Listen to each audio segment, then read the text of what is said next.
Bem, pessoal, vamos falar do AS, né?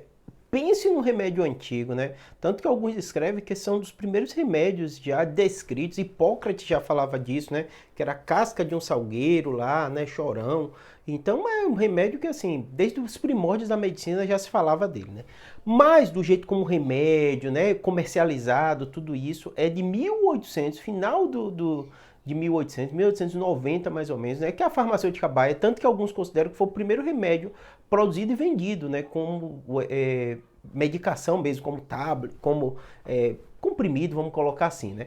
Mas vamos lá para vocês entenderem o funcionamento, né? Você vê que historicamente é um remédio muito antigo e quando Hipócrates escreveu, né, e posteriormente ele é usado muito para dor, né? Então ele é um anti-inflamatório, não esteroidal, né? Então vocês têm na minha lista aqui de medicação muitos desses remédios que eu falo e que eu cito para dor.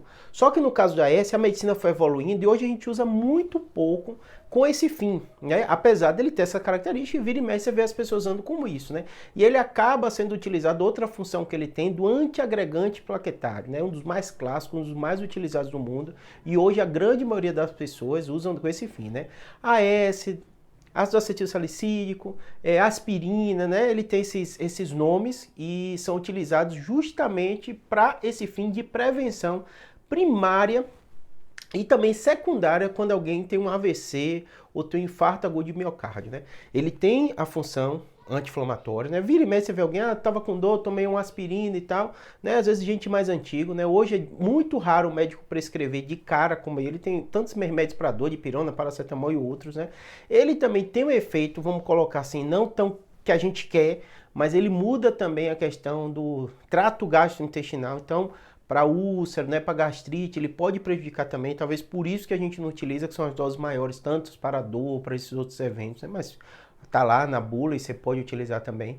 E no caso da prevenção, o que acontece? Ele tem um papel muito importante, né, de antiagregante plaquetário. Então a gente já mostrou esse modelo várias vezes, que é o quê? Que é uma placa de gordura, né? Que muitas vezes isso se forma, e o grande problema da placa de gordura quando você tem um AVC, quando você tem um infarto, não é só ela. É que vão causando pequenas lesões aqui na parede do vaso e às vezes o nosso próprio corpo acaba acelerando esse processo de fechar o vaso. E aí que dá trombose, que dá AVC, que dá infarto. Então o AS ele tem esse papel de atrapalhar, entre aspas, a sua coagulação para evitar com que esses trombos, esses coágulos, fechem os seus vasos do cérebro e do coração. E aí você já imagina um segundo efeito colateral dele. Eu falei do trato gastrointestinal, né, que ele pode dar, né, como todos os anti-inflamatórios, o rim também ele pode, mas em situações, né, em dose alta, tudo isso. A dosezinha que a gente faz de antiagregante plaquetário não costuma ser uma queixa tão comum, mas pode, né? A gente tem gastrite, tem úlcera, às vezes o médico tenta controlar melhor esses fatores, né? E outro efeito é a questão de queda, porque às vezes você cai, você tá com antiagregante. Então a sua plaqueta que vai ser necessária, vai ser utilizada, ela não está funcionando tão bem. Então na hora que a gente, cirurgião, vai fazer uma cirurgia, um dos remédios que a gente mais pergunta, toma esse?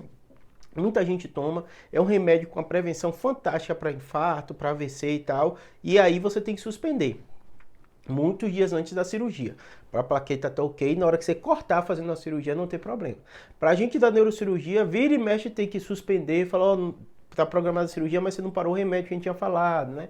Tem que conversar com seu cardio, quando vai voltar, porque é uma faca de dois gumes. Você não quer operar a pessoa e ela tem um sangramento, porque você vai precisar da coagulação boa, mas também você não quer que ela tenha um infarto, né? Se ela tá usando o remédio é para prevenir isso. Então você sempre tem essa conversa com anestesista, com cardiologista, para suspender no momento certo e voltar no momento certo, tá bom? AS, aspirina, um anti-inflamatório não esteroidal, muito utilizado nessa prevenção primária e secundária de infarto, de AVC, um dos remédios mais prescritos do mundo, os mais antigos, desde Hipócrates, como eu falei no início, né? A Bayer foi um dos primeiros remédios, né, patenteados e vendidos, né, 1890 mais ou menos, e até briga em Primeira Guerra Mundial ele entrou, alguns derrubaram a patente, porque e tal, mas assim, pra você ter ideia como esse remédio é relevante. E até hoje, remédios tão antigos, com mais de um século de uso, são bem utilizados pela gente. Então a ciência ela é assim, ela vai trazendo novidades, mas você vê que muitos remédios antigos, eles continuam funcionando aí, continuam servindo pra gente, sendo uma ótima evidência de utilização, e às vezes uma função ou outra que aquele remédio era utilizado é substituído por outro. Tá bom? No caso da essa aspirina acontece muito isso, tá bom? Espero que tenha ajudado. Qualquer coisa deixa aqui no comentário. Tem um vídeo antigo dele falando também, com dose, tudo isso, na playlist de medicação, tá bom? Qualquer dúvida, clica lá. Um abraço.